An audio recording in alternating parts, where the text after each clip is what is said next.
Channel के like कीजिए, subscribe कीजिए, शेयर कीजिए। भोलेनाथ के चरण में प्रणाम करती हूँ, मैया भवानी के चरण में प्रणाम करती हूँ, गणपति के चरण में प्रणाम करती हूँ, हम अपनी माता पिता के चरण में प्रणाम करती हूँ। मेरा प्रणाम स्वीकार हो प्रभु, मेरा प्रणाम स्वीकार हो। सभी देव देवी के चरण में प्रणाम करती हूँ, मेरा प्रणाम स्वीकार हो प्रभु, मेरा प्रणाम स्वीकार हो। पार्वती अपनी बगीचे में बहुत अच्छा अच्छा फल तोड़ रहे थे। सेव, अंगूर, आम सभी सब तोड़ रहे थे। जब तोड़ रहे थे तो हाँ भोलेनाथ कहते हैं कि हे पार्वती, हम जा रहे हैं मृत्यु भुवन पर भ्रम करने के लिए। माता पार्वती बोलते हैं कि हे स्वामी, आप जो जा रहे हैं तो मेरा भी साथ में लेके चलिए, हम भी जाके देखेंगे मृत्यु भुवन पर कि कैसे सब प्रजा लोग रह रहे हैं। मेरा शिष्या गुरु शिष्या सब कैसे रह रहे हैं, हम भी घूम फिर के चल के देखेंगे। भोलेनाथ बोलते हैं कि हे देवी मत जाओ, आप पृथ्वी पर जाएंगे। पृथ्वी पर सब तरह तरह के लोग रहते हैं, अजीब अजीब से आपसे बर्ताव करेंगे। पार्वती बोलते हैं कि नहीं स्वामी, हम आपके साथ जरूर जाएंगे। पार्वती अब भोलेनाथ पृथ्वी पर भ्रम करने के लिए निकल जाते हैं। पार्वती के वहां जो आते हैं तो बहुत कस के भूख लगता है, प्यास लगता है। पार्वती बोलती है भोलेनाथ से कि हे स्वामी, मेरा अब प्यास के मारे चला नहीं जा रहा है, क्या करे, कहाँ जाए, बहुत कस के प्यास लग रहा है। भोलेनाथ बोलते हैं कि हे पार्वती देखो, वो वहाँ एक महल दिखाई दे रहा है, वहाँ एक शिष्या रोज पूजा करती है, बहुत भक्त है मेरा से, चलो उसी के यहाँ कुछ मांग के आपको खिला देते हैं। बोले ठीक है स्वामी चलिए। वो बहुत भक्ति करती थी, इतना भक्ति करती थी कि बिना पूजा कैले वो रोज खाना नहीं खाती थी। बोले ठीक स्वामी चलिए। दोनों चली गए, माता पार्वती भी और भोलेनाथ जो चल गए, अपना भेष बदल लिए। भेष बदल के और जाके बोलते हैं कि बेटी कुछ खाने के लिए है तो दे दो, तो बहुत कस के प्यास लग रहा है। जे बोले क्या खाने के लिए दे बाबा, जे आप आए हैं बड़ा मेरे पिता बने, जे क्या खाने के लिए दे, मेरे घर में कुछ खाने के लिए नहीं है। भोलेनाथ बोलते हैं कि ज्यादा तो कुछ खाने के नहीं मन कर रहा था बेटी, जे ये मेरी पत्नी है जिसका बहुत कस के भूख लग रहा है, बोल रही मीठा चीज कुछ खा लेते, खीर तो ये अच्छा रहता। वो वहां बोलते हैं कि देखो बाबा, यहाँ से तू अब ये बात बोले से बोले यहाँ से चली जाओ। आए हैं एक भिखारी बन के, बोल रहे हैं कि मेरा पत्नी भूखी है, खीर खाने के मन कर रहा है, जय एक सूखा रोटी खाने के औकात नहीं है, खीरे खाने के मन कर रहा है इसका, यहाँ से चली जाओ। अपना घमंडी औरत दिखा देती है दीदी, जो दिखा देती है वहां से भोलेनाथ चली जाते हैं।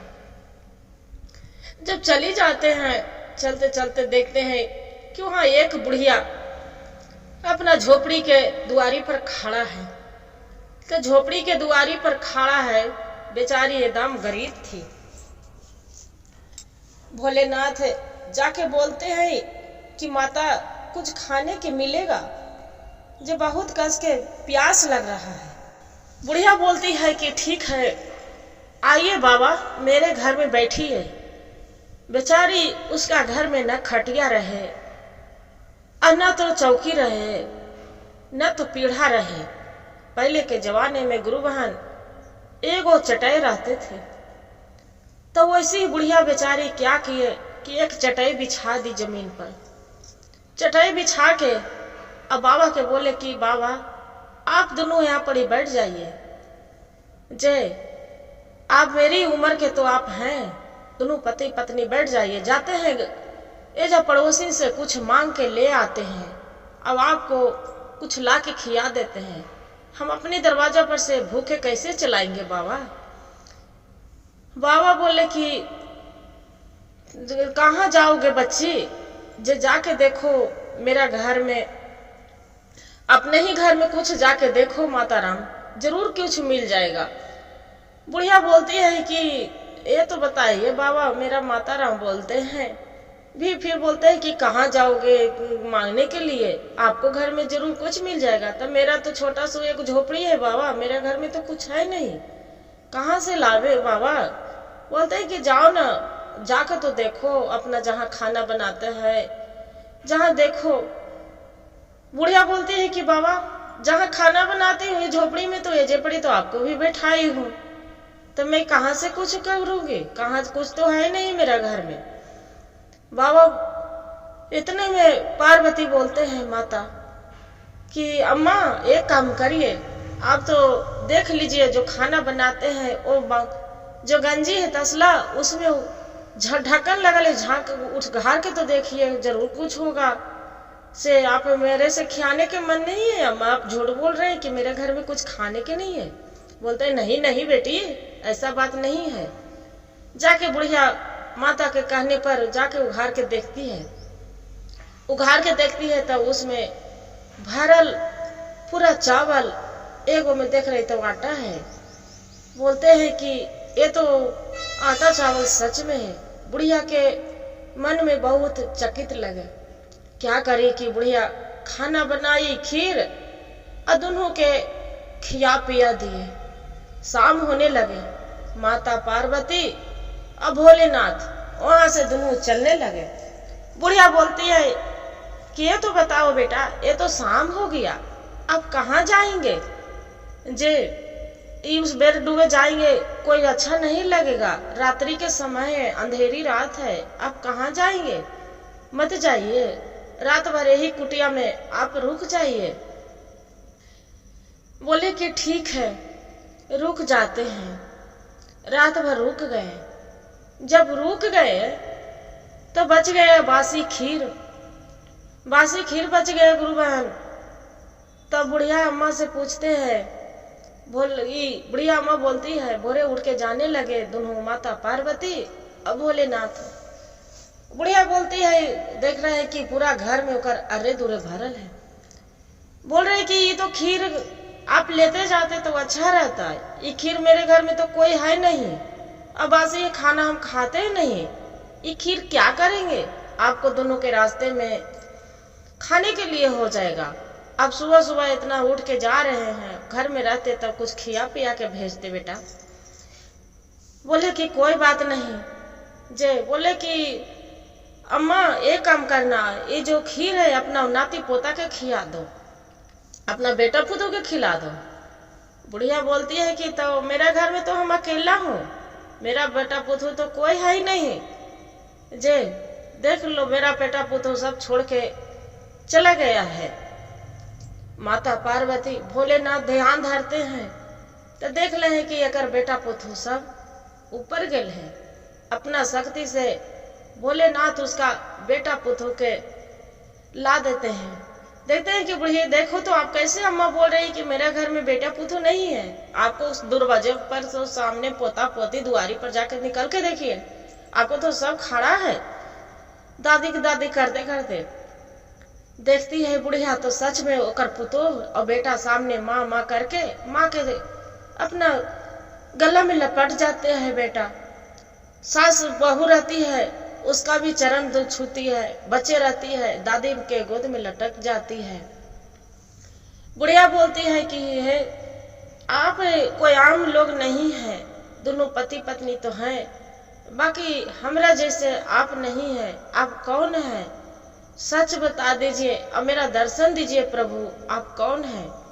इतना बात सुनकर भोलेनाथ दर्शन देते अपना रूप में आ जाते हैं। माता पार्वती और भोलेनाथ बुढ़िया चरण पर गिर जाती है।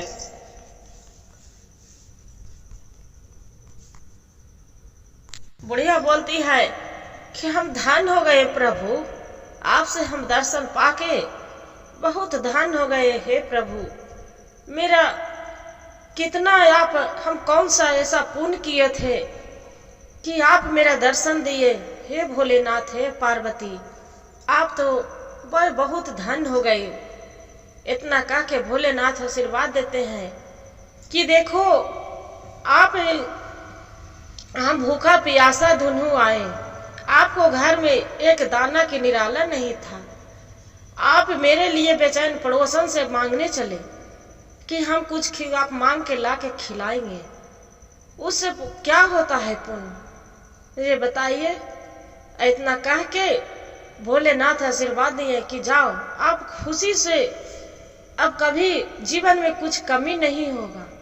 आप जो मरेंगे तो आप सीधे शिवलोक जाएंगे। इतना कह के भोलेनाथ चली जाते हैं। चली जाते हैं वहां से। वो जो देखती है, पड़ोसन रहती है जिसका महल है, वहां पड़ी देखती है कि एकदम टूटा फूटा झोपड़ी टाइप की जैसे बुढ़िया के थी, उसका हो गया। पड़ोसन निकलती है द्वारी पर, तहनी से दोनों रूप धारण कर ले, अपना रूप में बदल लिए थे पति पत्नी। बोलते हैं बुढ़िया के जाके कि ये तो बताओ हम बुढ़िया, तोर एकदम झोपड़ी मड़ाई हलो टूटा फूटा, ये तोर महल में कैसे बदल गेलो? ये हमार महल हले जे एक झोपड़ी के तरह आ गए। मेरा घर में कुछ खाने के एक दाना नहीं है, और तू कहाँ से इतना महल बना, तोर बेटा पुतू सामने आ गए। बुढ़िया बेचारी के दिल में कपट नहीं थी गुरु बहन, जो कपट नहीं थी बुढ़िया सच्चाई बता देती है कि अरे तुझे जिसका निरादर करके तू चलाई थी, कोई दूसरा कोई नहीं थे। वो छाते छाते माता पार्वती थे, वो भोलेनाथ थे। बता, जिसका तू निरादर करी थी, एक तो घर में क्या चीज की कमी था? घर में दूध, घर में मीठा, घर में चावल, घर में क्या चीज नहीं था? तू बना के खिला नहीं सकती थी? कितना कह के अब वो जो सुनती है तो तिरमिराल जाके भोलेनाथ के आते रहते हैं, दोनों अपना रूप धारण करके उसी को जाके चरण पर गिर जाते हैं कि बाबा रुक जाओ, बाबा रुक जाओ। बोलते हैं कि हमरा क्या रोक रहे हैं, जैसे तू है जैसे हम है, अपना भेषे में भोलेनाथ और माता पार्वती रहते हैं, किस लिए रोक रहे हो? बोलते हैं कि हमसे बहुत गलती हो गई है, हे बाबा, हे माता रानी, मेरा माफ कर दीजिए, क्षमा कर दीजिए। जे हम अपना भक्ति के पहचान नहीं पाए कि मेरे दरवाजे पर आए, बाकी आपको हम नहीं एक गिलास पानी पिलाए। जे मेरा माफ कर दीजिए, क्षमा कर दीजिए। भोलेनाथ पार्वती बोलते हैं कि देखो आप तो शिष्य भक्त थी, बाकी आपको कितना दुआरी पर आया भीख मंगा, एक भिखारी, चाहे भीख मंगनी, चाहे छोटा बालक, कभी भोजन तो कराई है दुआरी पर? किसी को एक दाना अनाज दी है? बता, जे क्या माफ कर दे। इतना कह के चलने लगते हैं भोलेनाथ, चलने लगते हैं। वो जो रहती है शिष्य बहना, फिर भोलेनाथ के चरण पर गिर के फिर बोलती है कि हे भोलेनाथ, मेरा क्षमा कर दीजिए, और जैसे वो बुढ़िया के किए धन दौलत मेरा भी वैसी लौटा दीजिए प्रभु, मेरे से बहुत गलती हो गया। अब हम एकावन ब्राह्मण के जौनार कराएंगे, 101 ब्राह्मण के जौनार कराएंगे, और 1.25 किलो हम लड्डू आपको मंदिर में चढ़ाएंगे, भांग धतूरा, और पूरा धूमधाम से शिव चर्चा कराएंगे भोलेनाथ। इतना कह के भगवान बोलते हैं माता पार्वती की, भोले स्वामी ये जो इतना कह रही है तो आप माफ कर दीजिए, इसका क्या करिएगा, सबसे गलती होता है, क्षमा कर दीजिए। इतना कह के भोलेनाथ तथास्तु करके चल देते हैं, उसका महल हो जाते हैं। क्या करती है शिशवाना कि जाके 108 ब्राह्मण के जौनार करवाती है, शिव चर्चा करवाती है, भजन करवाती है, और भोग लगाती है भगवान के भांग धतूरा, यही लड्डू सब चीज के गुरु बहना गुरु भैया के बुला के अब बढ़िया से अच्छा से सबको दान पुण्य करके चलाती है। हर हर महादेव, घर घर महादेव। गुरु आए गुरु बहन, जो मेरा कहानी अच्छा लगे तो वीडियो को लाइक और सब्सक्राइब जरूर कर दीजिएगा। हर हर महादेव कमेंट में जरूर लिखिएगा दीदी।